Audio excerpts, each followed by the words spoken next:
Olá e bem-vindos!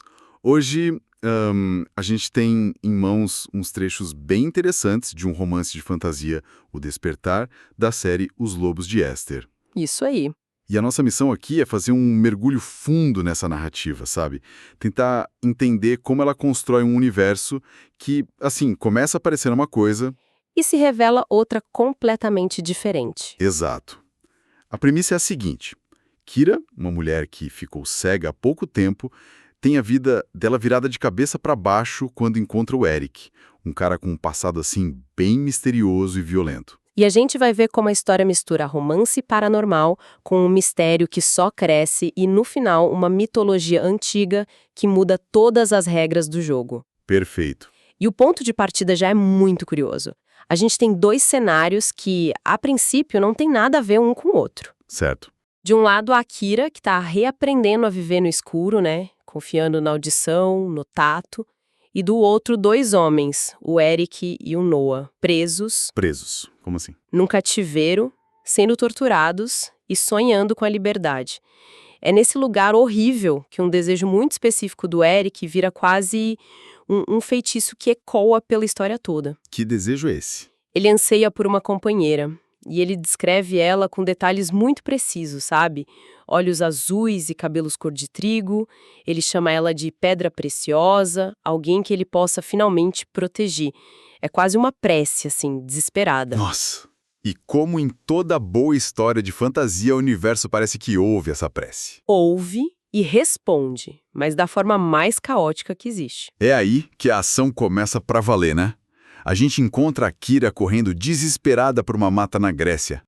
Exatamente, e ela tá fugindo do que ela acha que são cachorros selvagens. E tem um homem perseguindo ela dando uma risada cruel. A cena é, tipo, puro pânico. Imagino. E no auge do desespero dela, o destino, ou talvez uma péssima coincidência, entra em ação. Eric já tá livre do cativeiro, tá com um amigo dele, o Petrus, dirigindo por uma estrada escura ali perto. E Ele se distrai por um segundo e, de repente, atropela a Kira. não acredito. Pois é, o pânico dele é imediato. Mas o que chama a atenção é a reação dele.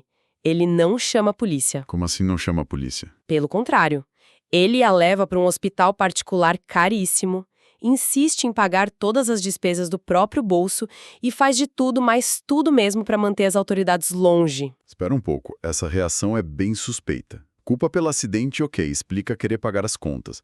Mas evitar a polícia a todo custo. Exato. Isso já sinaliza que o Eric tem algo muito sério para esconder. Ele não é um cidadão comum. Exatamente. E a grande ironia que o leitor descobre logo em seguida é que ele é um lobo, um metamorfo. Ah, A mesma criatura da qual ela estava fugindo na mata, na sua forma mais selvagem, acaba virando o salvador dela. Mas a conexão que ele sente vai muito além da culpa, sabe? É algo instantâneo, avassalador. mas essa atração é tão imediata assim só porque ela se encaixa na descrição que ele tinha na cabeça? Cabelo loiro, olho azul, isso não soa meio superficial? Não, não é. Ou tem algo mais profundo acontecendo ali, uma conexão mágica que ele sente e a gente ainda não entende? Ótima pergunta. Não é superficial, é visceral. No universo da história, isso é o que eles chamam de encontrar a companheira de alma. Companheira de alma. Não é uma escolha, é um reconhecimento. Uma força biológica, quase mágica, que o programa para proteger ela. E essa força é tão poderosa que ele mal consegue se controlar. Como assim? Os olhos dele, que normalmente são castanhos, começam a brilhar num tom de ouro líquido. É um sinal involuntário de que a natureza lupina dele a reconheceu. Uau! E ele é forçado a usar óculos escuros o tempo todo para esconder isso, o que só aumenta o mistério em volta dele, né? Entendi. Então os olhos de ouro são tipo um detector de almas gêmeas para lobos. Isso é fascinante. E já planta a semente de que esses lobos são bem mais complexos do que simples monstros. Exato. Esses olhos dourados não são um traço qualquer. Nos trechos tem umas menções além das antigas, dentro da cultura dos lobos, que ligam essa característica a uma linhagem específica, quase real. Uma linhagem real. É, o que já dá uma pista de que o Eric talvez seja mais do que só um lobo fugitivo. Mas claro, para Kira, ele é só um estranho bonito e super protetor que a salvou. E que agora tem uma missão quase impossível pela frente: ganhar a confiança dela. Exatamente. E o problema é que a Kira tem um pavor de lobos que vem da infância, algo que a avó dela martelou na cabeça dela. A avó dizia: fique longe dos lobos, eles são perigosos. É um medo, assim, quase ancestral para ela. O que leva o Eric a tomar uma decisão que beira a loucura. Ele acredita que a única forma de quebrar esse medo é mostrando para ela que nem todos os lobos são monstros. E o que ele faz? Então ele a leva para conhecer o Noah, o alfa da alcateia, e um outro lobo chamado Conan. O detalhe crucial: ele os apresenta em suas formas de lobo. Que ideia arriscada! Ele não pensou que isso podia traumatizar ela de vez. Qual era a lógica dele ali? Ingenuidade, desespero ou um risco calculado? Ele podia ter colocado tudo a perder. Eu acho que é uma mistura de desespero e uma fé, assim, inabalável na conexão deles. Ele tá apostando tudo. Imagino a tensão da cena. A cena é de uma tensão absurda. A Kira entra em pânico total, claro. Ela tá tremendo sem ar. Mas o Eric é firme, ele pede, quase implora para que ela confie nele. Ele pega a mão dela e a guia lentamente até o Noah, que tá parado, imóvel como uma estátua. E o que acontece quando ela o toca? Esse é o momento da verdade. No instante em que os dedos dela tocam o pelo macio e quente do lobo, algo muda. O pânico não some, mas se mistura com uma sensação nova, um prazer inesperado, uma calma que ela não entendia. Nossa! Ela percebe que ele é manso, que a presença dele não é ameaçadora. É o primeiro passo para ela questionar um medo que definiu a vida inteira dela. E pro Eric é a prova de que o laço entre eles é real. Essa cena também nos mostra mais sobre o mundo deles. Ser um alfa, como o Noah, significa só ser o mais forte, o chefe da matilha? Ou tem uma responsabilidade social, quase política envolvida? Tem muito mais. Pela calma dele, o Noah parece mais um líder ponderado do que um brutamontes. Exatamente. A alcateia aqui é retratada como uma sociedade. O alfa não é só o mais forte, é o centro de equilíbrio. Ele é juiz, protetor, estrategista. E essa sociedade tem história e tem traumas. Traumas? Sim. O Petrus, o amigo do Eric, menciona de passagem que eles foram usados como cobaias em laboratórios. Isso os humaniza, sabe? Eles não são monstros da floresta. São sobreviventes de uma perseguição sistemática. Isso adiciona uma camada de complexidade e faz a gente simpatizar com a causa deles. Faz todo sentido. Ok, então o Eric está construindo essa ponte de confiança com a Kira, mostrando a ela o lado civilizado do seu povo. Mas a gente sabe que em histórias assim, a paz nunca dura muito. Nunca. O que acontece para quebrar essa harmonia toda? O passado. E na forma mais tóxica possível. O Lucas, ex-namorado da Kira, reaparece. E aí a verdade sobre tudo e todos vem à tona da maneira mais brutal que se possa imaginar. Ih? Ele não só revela o segredo do Eric, ele se revela também. Como assim? O Lucas encurrala a Kira e joga tudo no ventilador. Primeiro, ele confessa que era ele e os amigos dele que estavam caçando ela na mata e que eles tratavam o terror dela como uma brincadeira. Que horror. E então, ele aponta pro Eric e solta a bomba. Seu novo protetor não te contou que também é um de nós. Ele expõe que o Eric também é um lobo e, para piorar... Tem mais. Sim, ele aponta para uma marca de mordida no ombro da Kira que o Eric tinha feito e diz que aquela marca vai transformá-la em uma loba também. Nossa. A traição aqui é em tantos níveis que é difícil até de processar. O protetor é um monstro da mesma espécie que a aterrorizava. E o ex-namorado é literalmente o monstro que a caçava. O mundo dela desmorona em segundos. É um colapso total. A reação dela é de puro horror e repulsa. Ela corre, se tranca no quarto e grita pro Eric: "Monstro, saia daqui." Pesado. Naquele momento, na cabeça dela, não existe mais distinção. Eric, Lucas, os lobos da mata, virou tudo a mesma coisa. A materialização do pesadelo que a avó dela sempre a alertou.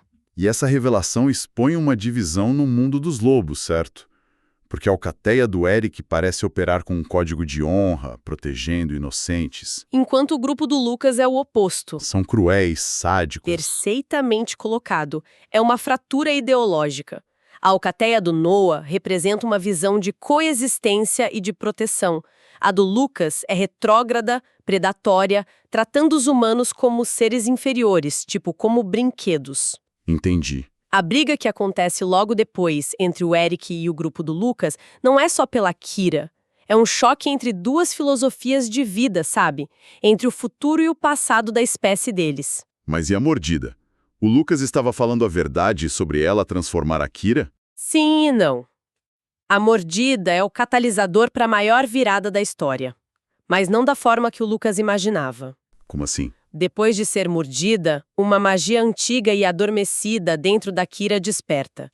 E o efeito colateral mais chocante, que muda o jogo completamente, é que a visão dela começa a voltar. Peraí.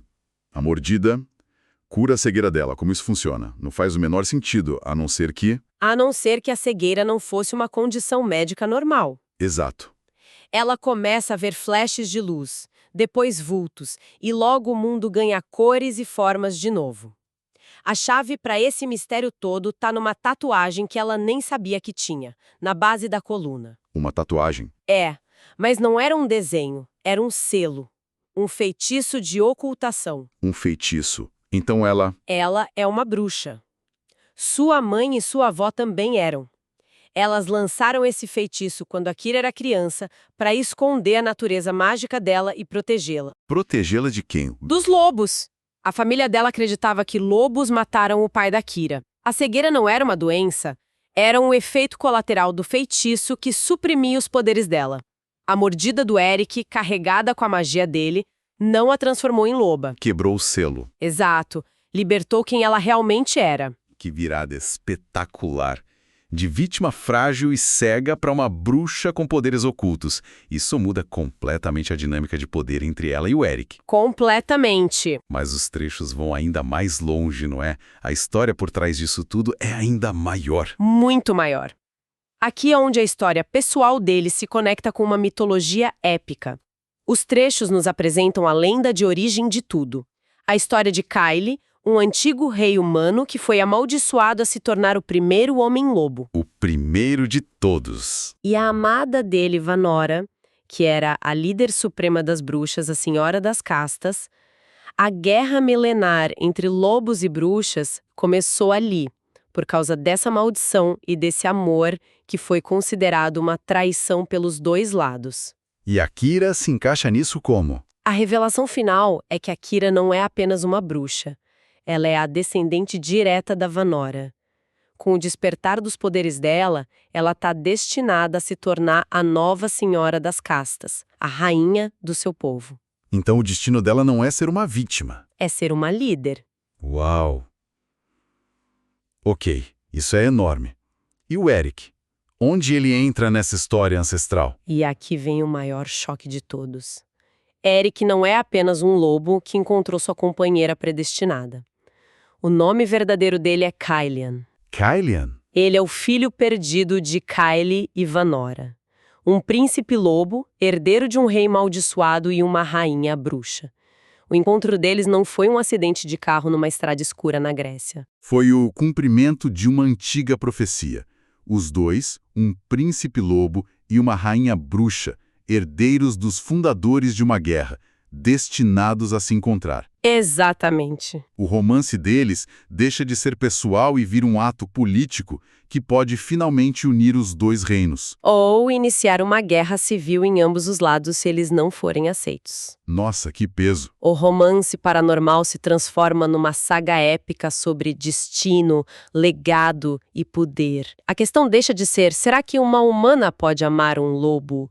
E passa a ser, será que uma rainha bruxa e um príncipe lobo podem quebrar uma maldição de séculos e governar juntos? O peso de dois mundos cai sobre os ombros deles. Então, para resumir essa jornada maluca, o que começa com a história de uma mulher cega sendo salva por um lobisomem misterioso, evolui para uma saga sobre linhagens reais perdidas, maldições antigas e um destino que pode reescrever a história. Isso. O verdadeiro despertar do título não é só a visão da Kira retornando, é o despertar da identidade e do poder dela. O que nos deixa com uma reflexão final bem interessante sobre identidade, né? A Kira se via como frágil, definida pela cegueira dela. O Eric se via como um guerreiro quebrado, definido pela dor e pelo cativeiro. E ambos descobrem que são realeza. Que carregam o sangue de lendas. Isso levanta uma pergunta. O quanto do que a gente é definido por aquilo que a gente herda, nosso sangue, nossas profecias, as guerras dos nossos ancestrais, e o quanto é moldado pelas escolhas que a gente faz no aqui e agora. A escolha de confiar, a escolha de proteger. A escolha de amar alguém que o mundo inteiro diz que você deveria odiar. No fim, talvez o destino aponte a direção, mas são as nossas escolhas que pavimentam o caminho.